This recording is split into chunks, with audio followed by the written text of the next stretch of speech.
Hey guys, this is Shivam Bhargava. Welcome back on full on guide YouTube channel. दोस्तों आज हम लोग पढ़ने वाले क्लास 12th का चैप्टर नंबर 5 पॉलिटिकल साइंस का, जिसका ये तीसरा वीडियो है। और आज दोस्तों हम लोग पढ़ेंगे श्रीलंका के बारे में, भारत और पाकिस्तान के रिलेशंस के बारे में, और भी बहुत सारी बातें करेंगे, इंपॉर्टेंट बातें। तो वीडियो को पूरा देखते रहो दोस्तों। इससे पहले मैं आपको बता दूं कि अगर आपको दूसरे और भी पार्ट्स देखने हैं तो डिस्क्रिप्शन में लिंक है, पूरे सभी चैप्टर्स मैंने वहाँ पर बना रखे हैं। आप वहाँ पर जाओ और सभी चैप्टर्स जो हैं वो भी वीडियो वहीं पर सारी आपको मिल जाएंगी एक पास में, तो आप आसानी से उनको एक्सेस कर सकते हो। तो दोस्तों जैसा कि आपने अभी तक में ना बांग्लादेश के बारे में पढ़ लिया, पाकिस्तान के बारे में पढ़ लिया कि वहाँ पर आखिर ऐसा क्या है कि लोकतंत्र स्थापित करने में बड़ी दिक्कत हो रही है, लेकिन श्रीलंका के बारे में अभी तक नहीं पढ़ा था। तो वो आज जो है हम लोग देख लेते हैं, क्योंकि हम लोगों ने नेपाल के बारे में भी देख लिया था। काफ़ी ज़्यादा मज़ा आया बांग्लादेश, पाकिस्तान, नेपाल के बारे में समझने में। दोस्तों श्रीलंका ना आप जब पढ़ोगे तो और ज़्यादा मज़ा आएगा। देखो देखते हैं चलो क्या है। श्रीलंका एक ऐसा देश है दोस्तों जो द्वीपीय देश है, ठीक है, चारों तरफ से समुद्र से घिरा हुआ देश है। सबसे अच्छी बात यह है कि 1948 से लेकर के वहाँ पर लोकतंत्र स्थापित है। जी हाँ दोस्तों, हम लोग 1947 में आज़ाद हुए थे, श्रीलंका 1948 में आज़ाद हुआ था।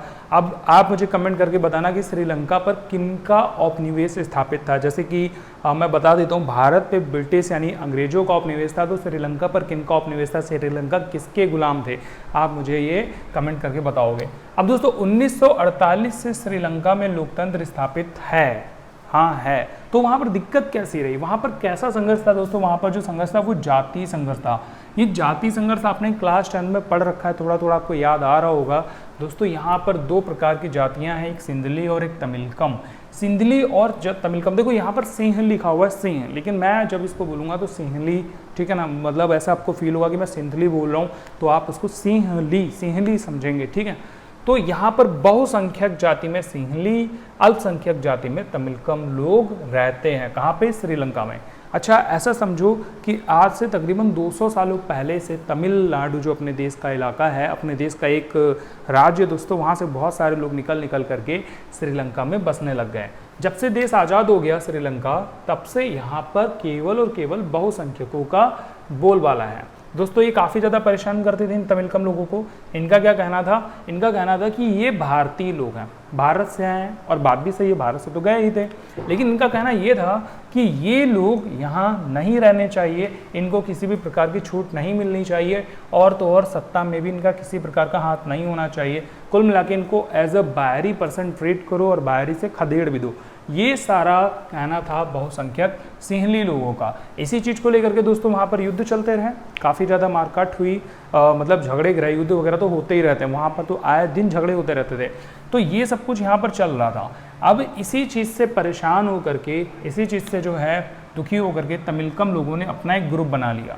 ग्रुप बनाया इन्होंने 1983 में, नाम रखा liberation tigers of Tamil Eelam नाम का एक ग्रुप, जिसको शॉर्टकट में लिट्टे कहा जा सकता है। आपसे बहुत प्रश्न पूछे जाएंगे लिट्टे के बारे में, आप लिख के रख लो, आपको लिट्टे के बारे में एग्जाम में क्वेश्चन मिलेगा ही मिलेगा। तो लिट्टे नाम का एक ग्रुप बनाया दोस्तों इन्होंने, भारत सरकार से अपनी मदद मांगी। अच्छा, होता क्या है कि जब बच्चा परेशान हो तो उसके पिता माता चाहे उससे कितना भी दूर हो दोस्तों, वो उसको मदद करने के लिए पहुंच ही जाते हैं। तो ऐसे में जो दोस्तों श्रीलंका में जो लोग थे, तमिलकम लोग थे, मतलब जो अभी भी रह रहे हैं दोस्तों, वो उन लोगों की मदद करने के लिए भारत सेना ने अपनी तरफ से एक शांति सेना भेजी। शांति सेना भेजी वहाँ पर सन 1986 में, ठीक है। शांति सेना को भेजने के बाद में 87 में भेजी, और इन्होंने शांति सेना भेज करके जो है दोनों पार्टियों के बीच में, कौन कौन सी पार्टी? श्रीलंका की बात करो, श्रीलंका में बहुसंख्यक पार्टी सिंहली और अल्पसंख्यक पार्टी तमिलकम, इनके बीच में बीच बराव करने की कोशिश करी।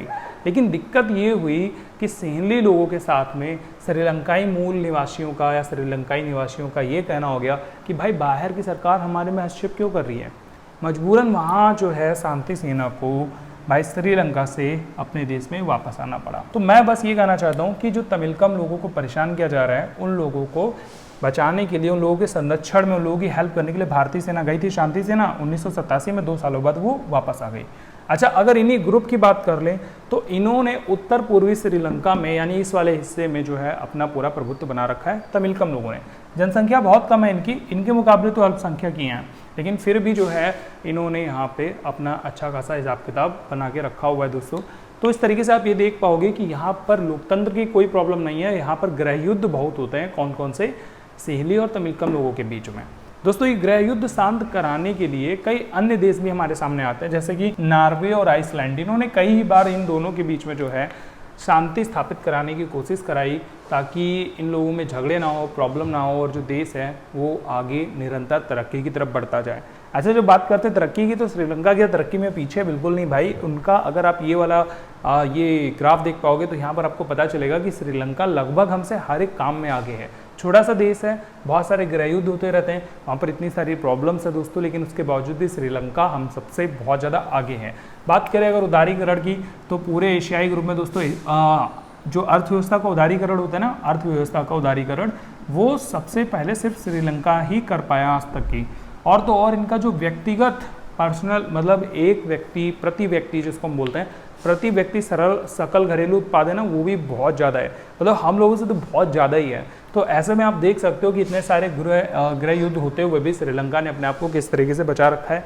मगर दोस्तों हम लोग राजनीति में पढ़ रहे हैं, तो राजनीति में जो है हमें ये देखना है कि यहाँ पर किस तरीके से वहाँ की सरकार ने दोनों के बीच में मदद करने की कोशिश की है। मेन चीज़ यहाँ पर जो लोकतंत्र है उसमें दोस्तों इनकी कितने भागीदारी रहेगी, इस चीज़ को लेकर के झगड़े चलते रहते हैं।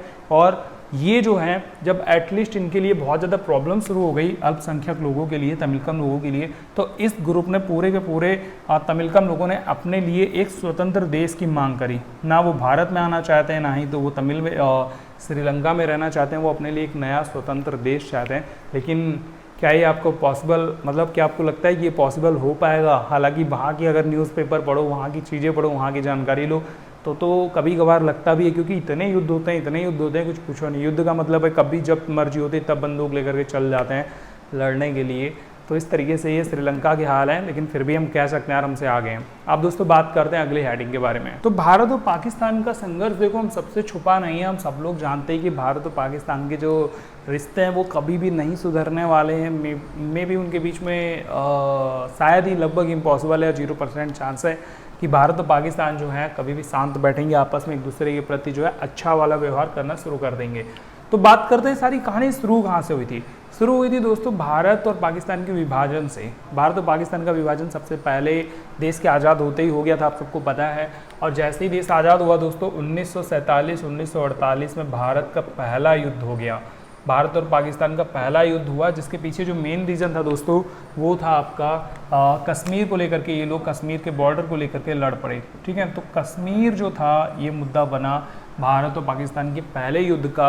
अच्छा, ये छोटी सी कहानी आपको बताता हूँ, मैंने कहीं पर पढ़ी हुई है कि भारत और पाकिस्तान का जो कश्मीर को लेकर के युद्ध हुआ था उसके पीछे वजह ये थी कि पंडित जवाहरलाल नेहरू का कहना था कि भाई जो कश्मीर के राजा हैं वो किस तरफ में जाना चाहते हैं, लेकिन जो पाकिस्तान है वो कहना चाहती थी कि वहाँ की आवाम किस तरफ में जाना चाहती थी। तो आवाम जो थी वो पाकिस्तान की तरफ में जाना चाहती थी, और जो वहाँ के राजा थे दोस्तों वो हम लोगों के साथ में यानी हिंदुस्तान की तरफ में आना चाहते थे। तो उन्होंने सिग्नेचर कर दिया हम लोगों की तरफ में, तो इस हिसाब से जो कश्मीर है दोस्तों वो हमारा हुआ, लेकिन उन्होंने अपना कश्मीर बना लिया। तो मे भी वो जनता की तरफ में चले गए और वो लोग ऐसे बोलते हैं कि कश्मीर हमारा है, बट जो सच्चाई है वो तो सभी लोग जानते क्या है।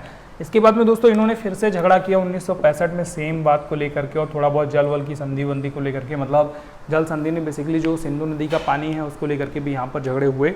तो दूसरी बार में इन्होंने कश्मीर को लेकर के फिर से झगड़ा किया और कश्मीर को 2 पार्टों में बांट दिया। इस बार जो झगड़ा हुआ दोस्तों वहाँ पे कश्मीर बढ़ गया आपका कश्मीर और जम्मू कश्मीर नाम के 2 पार्टों में। तो जो कश्मीर नाम का भाग है दोस्तों ये जो है इस पर पाकिस्तान ने अपना कब्जा कर रखा है, और जो जम्मू कश्मीर है ये अपने देश में मतलब तब तक के लिए थोड़े समय के लिए आ गया। लेकिन वो दोस्तों इससे भी आगे बढ़ना चाहते थे, वो चाहते थे कि ये जो ज़मीन है वो पूरी तरीके से उनको मिल जाए, कश्मीर जो है पाकिस्तान को पूरी तरीके से मिल जाए। तो ये झगड़ा यहाँ पर शांत नहीं हो पाया। उसके बाद में दोस्तों पानी वानी को लेकर के, नदी वदी को लेकर के, और सबसे बड़ी बात है कि पाकिस्तान मतलब जो पश्चिमी पाकिस्तान था उसका पूर्वी पाकिस्तान से जब विभाजन हो गया यानी कि बांग्लादेश बन गया, तो बहुत सारे रोहिंग्या लोग जो थे वो अपने देश में आ चुके थे। तो इस मामले में भारत ने बांग्लादेश यानी कि नया पाकिस्तान का टूटा हुआ भाग बांग्लादेश जो था उसका समर्थन कर दिया। तो ऐसे में पाकिस्तान फिर से भड़क गया और ये वापस से आ गए युद्ध लड़ने के लिए, और जो है फिर से इन्होंने जम्मू कश्मीर वाला विवाद उठाया और कश्मीर वाला विवाद उठाया। वही जम्मू कश्मीर मतलब एक हो गया, जल संधि वाला विवाद उठाया और बांग्लादेश वाला, तीनों विवाद उठा करके फिर से इन्होंने झगड़ा कर दिया। लेकिन यहाँ पर हुआ क्या कि इनको हारना पड़ा, बहुत ही बुरी तरीके से मुँह की खाई। दोस्तों पाकिस्तान और भारत के बीच में जो विवाद हैं वो चलते रहे, जैसे कि सामरिक विवाद चलते रहे, सामरिक जैसे कि मान सकते हैं ग्लेशियर पर किसका नियंत्रण होगा, इस तरीके से कई सारे विवाद चलते रहे। और बात करें अगर 1990 की, तो 1990 के दशक में दोस्तों दोनों देशों के पास में, ये दशक की बात कर रहा हूँ, ठीक है, दशक 1990, दोनों देशों के पास में परमाणु बम तो आ ही चुके थे, परमाणु बम आ गए। और परमाणु मिसाइलों को लॉन्च करने के लिए जो मतलब परमाणु बमों को लॉन्च करने के लिए जो मिसाइल होती हैं, ये दोनों मिसाइलें भी दोनों देशों ने हासिल ही कर ली थी।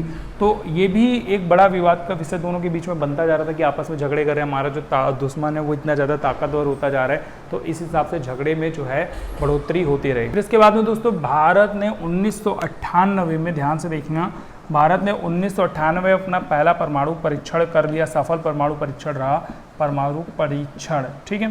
तो ये जो परीक्षण लिख रखा है दोस्तों, तो इसके कुछ ही दिनों बाद में जो है पाकिस्तान ने भी अपना परमाणु परीक्षण कर लिया। तो दोनों में जो है यहाँ पर फिर से एक बार डर बैठ गया कि अब हमारे दुश्मन के पास में भी हमको नष्ट करने वाले जो हथियार है वो आ चुके हैं, तो ज़्यादा हमें बोलना ठीक नहीं है। तो बेसिकली कह सकते हैं कि शीत युद्ध खत्म हो गया था, लेकिन ये हमारे घर के जो आपसी मतलब अड़ोसी पड़ोसियों वाले जो युद्ध हैं, जो लड़ाइयाँ हैं, वो ख़त्म नहीं हुई। उसके बाद में आप सब लोग कारगिल के युद्ध के बारे में तो आपको पता ही है, तो आप लोग मुझे कारगिल के युद्ध के बारे में कमेंट करके बताओ कि कारगिल का युद्ध कब हुआ था और किस वजह से हुआ था। और कारगिल का युद्ध का जो सन है वो आप यहाँ पर खुद से ही लिख लेंगे, आपके लिए छोटा सा टास्क है, और मुझे कमेंट करके भी बताएंगे।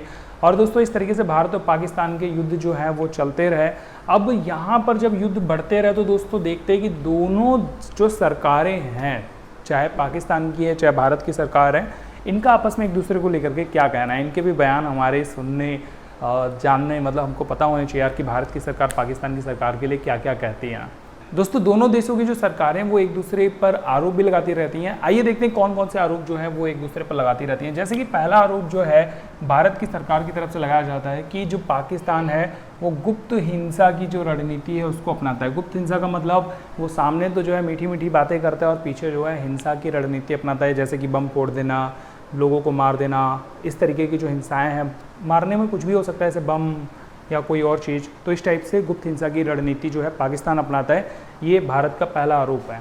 दूसरा आरोप दोस्तों यहाँ पर जो भारत की तरफ से वो लगाया जाता है कि जो पाकिस्तान है वो उग्रवादियों को बहुत ज़्यादा जो है प्रशिक्षण, धन, सुरक्षा इत्यादि प्रदान करता है। कहाँ के उग्रवादियों को? कश्मीर के उग्रवादियों को, ताकि वो भारत में जो है असंतोष फैला सकें। तो इस चक्कर में जो है भारत की सरकार पाकिस्तान से और ज़्यादा नाराज़ रहती है। तीसरा दोस्तों जो आरोप बोल सकते हैं आप जो है एग्ज़ाम में लिखेंगे, क्योंकि आरोप भी एग्जाम में पूछे जाते रहते हैं। विवाद मैंने यहाँ पर बता दिए कौन कौन से युद्ध हुए, वो भी अभी कुछ और बचे वो भी। तीसरा आरोप जो है वो ये लगता है कि 1985 से 1995 तक जो खालिस्तान के समर्थक थे दोस्तों, जिन्होंने बड़ा आतंक मचाया हुआ था, उनको भी पाकिस्तान जो है हथियार वगैरह सप्लाई करता है। तो ये भी एक बड़ा इंटरनेशनल विवाद बन चुका है दोस्तों। ये सारे लोग आरोप लगाते हैं, आसपास के और भी जो दूसरे देश के लोग हैं, क्योंकि ये जो उग्रवादी होते हैं ना, ये मतलब अब सिर्फ इंडिया के पीछे नहीं पड़े हुए, ये जिस देश के हैं उस देश में भी परेशान करते रहते हैं। खुद पाकिस्तान खुद के अपने उग्रवादियों से काफ़ी ज़्यादा परेशान हो जाती है, तो वहाँ की जो जनता है वो आरोप लगा देती है कि हमारे देश की जो सरकार है वही ख़राब है। और हम सब लोग इतिहास तो जानते ही हैं इनका, कितने ज़्यादा दूध के धुले हुए हैं ये लोग, सॉरी मतलब पाकिस्तानी जो है दूध के धुले हुए हैं। दूध तो मैंने अच्छे खाद्य पदार्थ का नाम ले लिया दोस्तों, ख़राब पदार्थ से इनको जो है सुसज्जित करना चाहिए था। आप बताइए किस, दूध तो कैंसिल कर दो, किस चीज़ के धुले हुए हैं आप बताना मुझे। इसके बाद में दोस्तों यहाँ पर अगला जो पॉइंट है वो ये भारत सरकार कहती है कि पाकिस्तान जो है उसकी एक खुफिया एजेंसी है जिसका नाम है ISI। आप सब लोग जानते होंगे, खूब सारी मूवियाँ देखी होगी। तो ये जो ISI है ये हर उस अभियान में शामिल होती है जो भारत विरोधी अभियान होते हैं। और ये दोस्तों यहाँ पर जैसे भारत के अलावा नेपाल हो गया, बांग्लादेश हो गया दोस्तों, भूटान हो गया, कहीं भी जहाँ भी भारत विरोधी अभियान अगर चालू होते हैं तो वहाँ पर ये लोग जा करके जो है उसमें सहयोग करते हैं, अपना योगदान देते हैं पाकिस्तानी लोग। तो इस तरीके से कुछ आरोप हैं जो भारत की सरकार लगाती है। और दोस्तों और भी बहुत सारे आरोप हैं जो हम सब लोग जानते हैं, लेकिन फिर भी आपकी बुक में नहीं लिखे हुए हैं तो मैंने उनको नहीं बताया यहाँ पर। इसके बाद दोस्तों अगर हम लोग बात करें, पाकिस्तान की सरकार थोड़ी कम थोड़ी है, वो कौन सा शांत रहने वाली है। उसको जब कुछ नहीं मिलता तो भाई थोड़ा सा ही पॉइंट लेकर के जो है अपने ऊपर आरोप लगा देती है, लेकिन उसका आरोप भी देखोगे तो हंसोगे। वो बोलते हैं कि सिंध और बलूचिस्तान में जो है समस्या भड़काने का आरोप लगाते हैं, मतलब ये भारतीय लोग जो हैं सिंध में और बलूचिस्तान में दोस्तों वहाँ पे समस्या भड़काते हैं। अब कौन सी समस्या है वहाँ पे? थोड़ी सी पानी की है, थोड़ी सी रास्ते की है, ये 2 समस्याएं लेकर के मतलब इतनी सारी प्रॉब्लम दे देंगे, हद है। ऐसे लोग होते हैं पाकिस्तानी।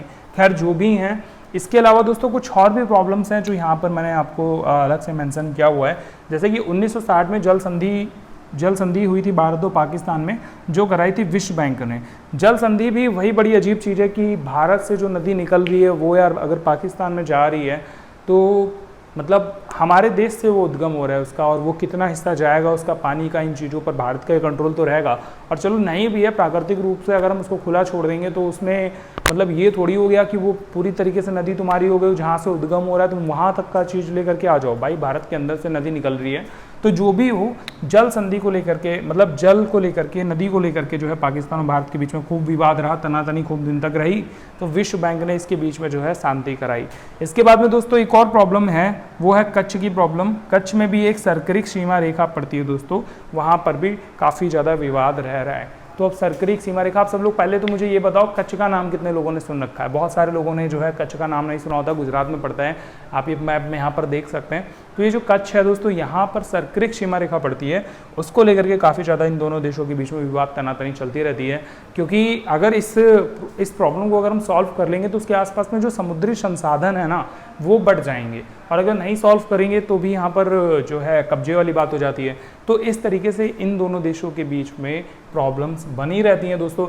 ये पूरे विश्व में जो है सबसे ज़्यादा हाईलाइटेड पार्ट है भारत और पाकिस्तान का, इसलिए समझना आपके लिए काफ़ी ज़्यादा ज़रूरी था, और सारी चीज़ें आप जो है समझ चुके हैं। अगर कोई भी प्रश्न आता है तो आप वो यहाँ पर जो है सॉल्व करके इतने में देख सकते हैं। और दोस्तों एक और चीज़ आपको बता दूँ कि इस जितना भी अब तक मैंने पढ़ा है, इन सभी चीज़ों से रिलेटेड जो महत्वपूर्ण प्रश्न उत्तर हैं जिनके आने के बहुत ज़्यादा चांसेस हैं, जो हर बार आते रहते हैं, वो मैं आपको जो है आगे आने वाली वीडियोस में लाइव सेशन में बताता रहूँगा। तो आप बस ये मुझे बताओ कमेंट करके आप कि अगर आप ये वीडियो अभी भी पूरी देख रहे हो तो आप मुझे कमेंट में FOG जरूर लिख देना, #FOG। फिर आपकी जो भी बात हो, जो भी सवाल हो, वो मुझे लिख करके बताना। और ये FOG टैग इसलिए लगाना ताकि आपने वीडियो पूरा देखा है। आशा करता हूँ आपको वीडियो पसंद आया होगा। इसके आगे के जो पार्ट्स हैं दोस्तों वो आपको आने वाली वीडियोज़ में मिलते रहेंगे। तो आपको पर डे शाम को 5 बजे एक पॉलिटिकल साइंस की वीडियो देखने को मिल जाएगी। तो मैं मिलता हूँ आपसे अगली वीडियो में, तब तक के लिए गुड बाय, टेक केयर, अपना ख्याल रखो, हंसते रहो, देखते रहो फुल ऑन गाइड।